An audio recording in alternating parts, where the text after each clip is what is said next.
Huli kang sunod-sunod na pag-uran, haros malapa na ang lanog kang harong ni Nanay Claire kang Purok 3 Barangay Padang, Legazpi City.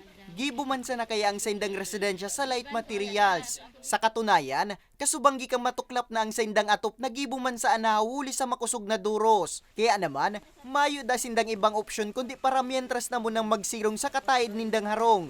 Urog pang may apat siyang saradit na aki. Saro pa sa pigkakatakot ni Nanay Claire iyong biglang pag-apaw ng tubig.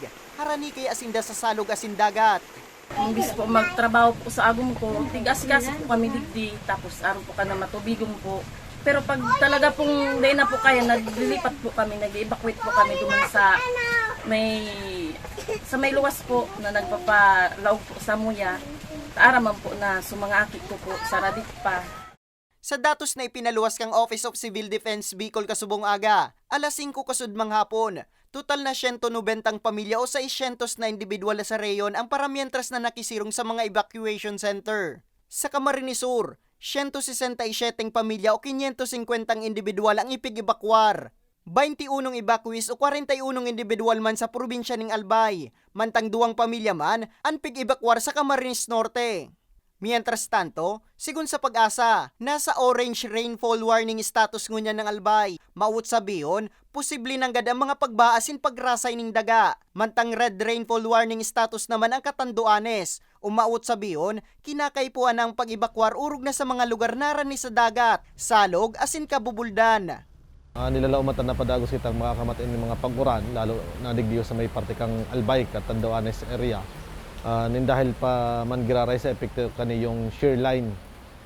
So lao matang hanggang atyan na banggi, posibleng may mga pag-uran pa giraray kita. Kung kaya nga ni sa tuwa man inaalertuan sa tong mga kababayan sa mga posibleng mga pagbaha, sini yung aning mga paghu makandaga ulan sa live.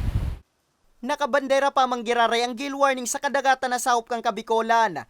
Sa weekend, posible nang magmaray ang kamugtakan kang panahon sigun sa Pag-asa.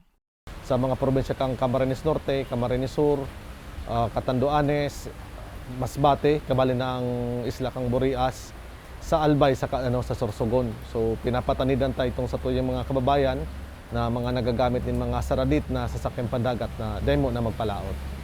Mientras tanto, ngunya na hapon, kan magpaluwas na ning lakdang kontra kalamidad ang Provincial Disaster Risk Reduction Management Council, Albay Public Safety and Emergency Management Office o APSIMO, kung saan pigkan sila na kang opisina, ang operasyon sa mga pampublikong opisina. Para sa mga baretang tatak Bicol, Nomer Corporal.